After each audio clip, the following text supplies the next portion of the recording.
Hey everyone, welcome to our ceramics Funko-Pop project. Today we are going to focus on making the head for our Funko-Pop project, so let's get into it.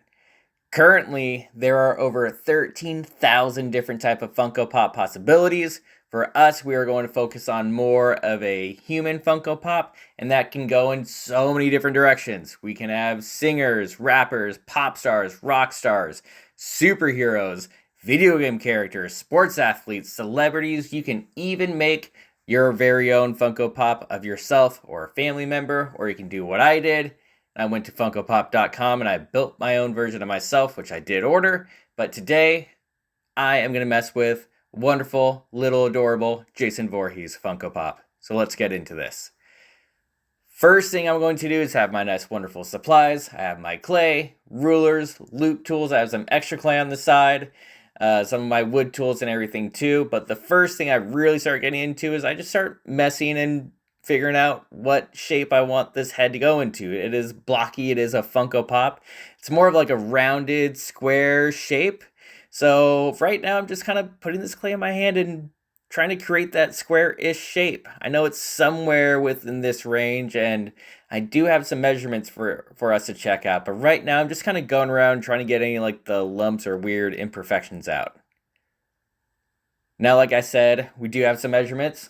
The heads for Funko Pops are usually 2 inches wide, 2 inches tall, and 1.5 inches thick. So that's what I'm gonna go in and kind of measure right here. I'm taking my ruler, I'm measuring this stuff out, I'm looking to see just how big it is. Now, I don't want to cut it like right on the line. If it is 2.5 inches wide, that's too wide. But I'm only gonna trim off 1/4 inch. I'll take it down to like 2.25 inches because curving this when I go to kind of like round out those corners so it's not like super sharp, it will kind of make up for that difference. So right now I'm taking a little measurement. I draw a nice line going across. If I had my fettling knife, which I should have had, this would be a little bit easier to cut, but I take one of the wood tools and I'm able to cut that off pretty evenly. Put the clay on to the side so I can use that for later add-ons that will be coming up.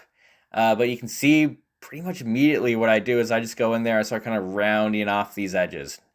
This is really, really good to have when you have fresh clay. Fresh clay, it's very malleable. I can move it around. I can easily take it off. It's not going to crack on me. It's not going to give any kind of like really pushback or anything like that too. So really nice fresh clay is absolutely perfect for this. And again, you can see what I'm generally doing, just kind of figuring out that shape, rounding it, kind of squaring it out. I'll go back to the ruler here and there to make sure I'm within that range. And I don't want to freak out. Like, if it's 2.25 inches, that's fine. If it's 2.25 inches tall or 2.25 inches wide, I'll be totally fine with that. But now what I'm doing right now, there are 3 main facial features that are always on Funko Pops. We have our eyes, which I'm getting set up right here. We have our nose, and we have our ears. There can be hair, there can be glasses, you might have a beard or a mustache, whatever.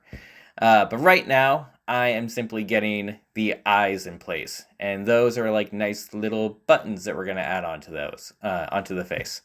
What you did see at the beginning of this video is, sorry, at the beginning of this section, I took my loop tool and I just kind of put a line going right in the middle, and this just gonna help me kind of like place and make sure that neither of my eyes are too high or too small. And really what I'm doing right here, the big part is making sure that these eyes can be like nice and even on both sides. I don't want one to be significantly bigger than the other. I do want it to for sure be generally around the same size. This part of the video is sped up very quickly. I'm taking some clay out and rolling it really thin. I don't think too many people are going to have this type of addition onto theirs. Because what I'm doing right now is I'm actually mapping out the nice, wonderful little Jason mask that I'm going to put onto this piece. I haven't attached the eyes yet, but we can generally actually start seeing like where these eyes really fall on. And like I said earlier, I didn't have my fettling knife, so I pulled out my trusty Kershaw pocket knife. They are not sponsoring this video, but great brand. Um, and I'm just kind of mapping out where this face mask is going to really wrap around. I've rolled it out super, super thin. I didn't have a rolling pin, but I used one of my nice loop tools and everything to really just kind of roll that out. I'm carving out where like the eye holes are going to be, or I'm at least marking where they're going to be. And this is going to just give me the general idea of where things are. This is where I can go a little bit nice and slow. But the nice thing is this clay is still like so fresh. I'm able to still kind of mess around. If I need to make adjustments, I can easily make adjustments. But right now I'm just cutting out the little eye holes for the hockey mask. We can actually see here that one of these are going to be a little bit bigger. And this is what I'm talking about, to where the one on the left is definitely bigger opening than the one on the right. And I'll be able to easily kind of just go in there and increase the size for the one on the right. Now what I'm doing right here is scoring. Probably one of the more important parts. I do want to go in here, score these pieces on both sides, on the face and on the eyes. Get it wet. I do want to make sure I'm scoring deep into this. I don't want it to be like any like small surface stuff, so I'm really making sure it has like that grip, that traction, and getting it wet on both sides, attaching the eyes. This is where when you get it wet, it will help kind of create that slip, that glue for the face. And just like our nice Funko Pop characters, this is where, we can kind of push down a little bit more. It doesn't have to be really, really big or raised up. And what you can see what I did there too is if one eye is looking bigger, I can actually use my loop tool to carve some of that off, and vice versa. If I need to make it a little bit bigger, maybe I push one eye down more, and so on and so forth. I'm about to add the face mask onto adorable little Jason.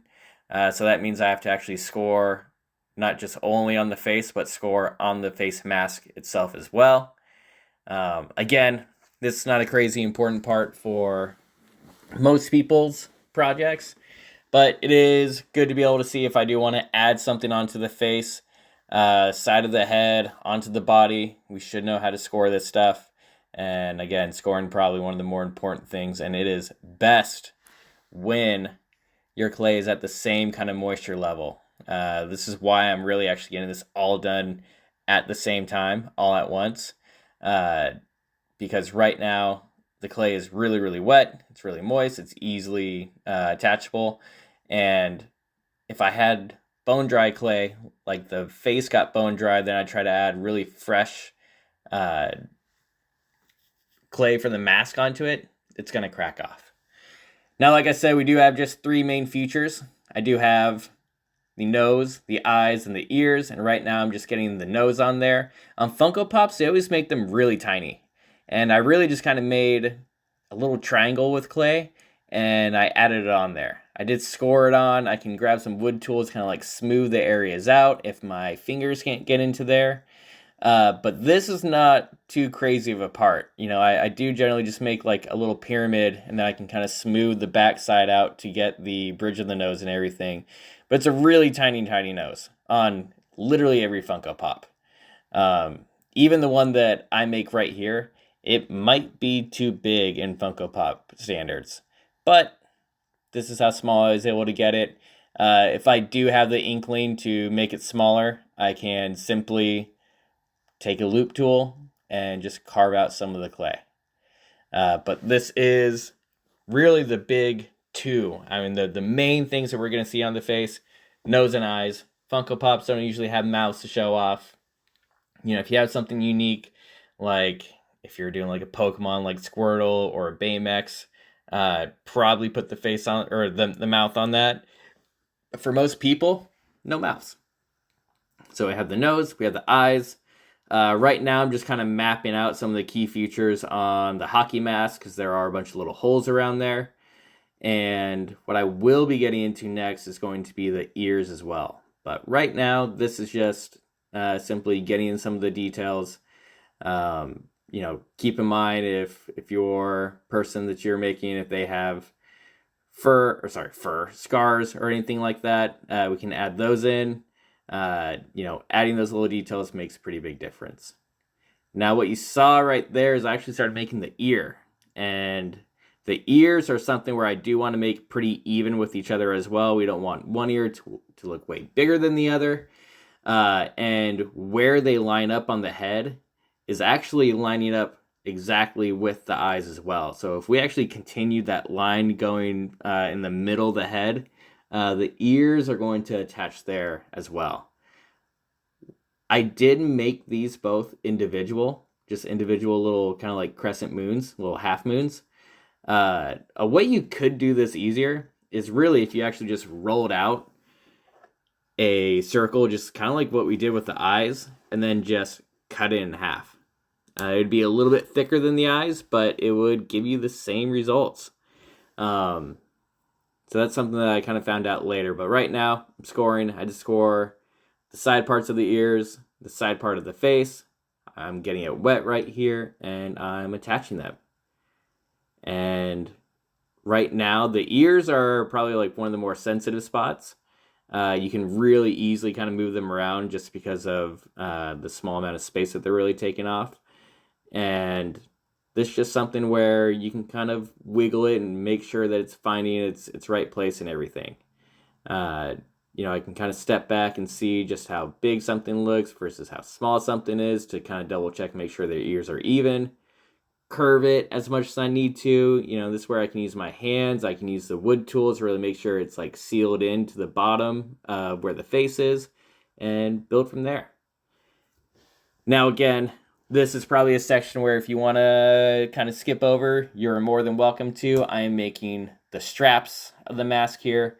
I'm simply just kind of taking some of the rolled out excess that I had from the mask, and I'm trying to just kind of figure the straps on the mask and getting the placement for this. So if you want to skip this, you're more than welcome to.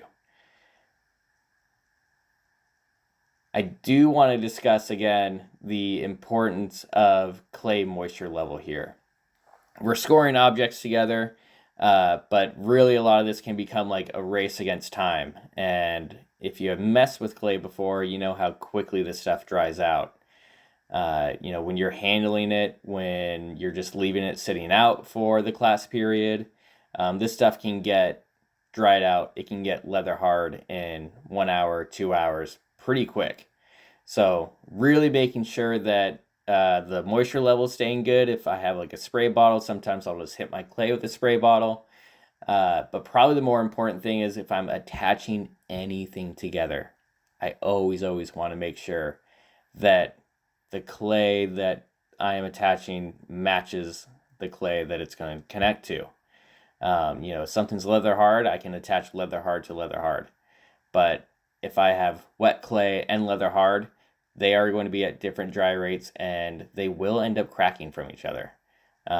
We made a slap box for our Funko Pops, and that was probably the biggest error after it's been fired that we were noticing, is that a lot of people's bases that they made first were cracking away from the walls, and it's because the base was drier than the walls when they went to attach them. So a good thing to keep in mind. But right now, again, I am just adding the straps for Jason's mask. And you can see I was just trying to make sure everything is pretty nice and even. I can go back and readjust where I need to readjust. You can see I even went back and kind of fixed the nose. And I'm checking out just like little spots, smoothing things out where I need them to be smoothed out. And really just double checking everything. Nothing wrong with that.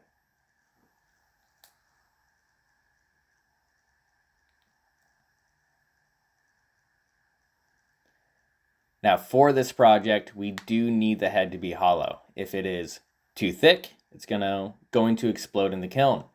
And this is generally what we're going to build. We're going to build a head and a body with a prong on it. Very similar to what we can see with X-Men right here, Wolverine. So I want to hollow this head out, mostly so it doesn't explode in the kiln and so it can have a place to rest on the body itself. The first thing I did was generally just kind of carve out a loose circle, try to make it pretty much in the center of this. And I take my loop tool and I'm just going to start kind of fishing out clay. I'm just hooking the clay into this, pulling out pretty big sections of this and everything too. And probably the first thing I did was try and see just how deep I could really go. I do not want to puncture through this. I could fix it, but I want to do the least amount of work as possible while still getting an A. And I want to go as far deep as I can. And then we can see right here is I am going into the side of the head too. I don't want to just dig a hole just going straight down. I do want to take care of the side of the head, hollowing this out from the front to the back to the left side to the right side. Anything that's thicker than your thumb has a pretty high probability of cracking, if not exploding, when it is in the kiln. So I want to take my time with this. I want to see where little adjustments can be, but really it's just kind of angling the loop tool. And this is a pretty big loop tool. It's not a tiny one, but it can still get the angles and just kind of start fishing out the clay. One thing you'll see me do is I'll try and stick one of my fingers, if it's skinny enough, into the hole. And I can kind of pinch around the head and feel just how thick some of these spaces are. I can smooth out the outside and everything, but yeah, right here, I'm just kind of putting my fingers, my index fingers into this, and I'm pinching around just to feel just how thick some of the areas are. The corners are probably the most guilty that need the most out. So I went in there and it was still a little too thick. I'm gonna go in there, take some out. I'm checking it out again and everything too. And what I'm also doing is just smoothing out the inside. If I can make something pretty, why not?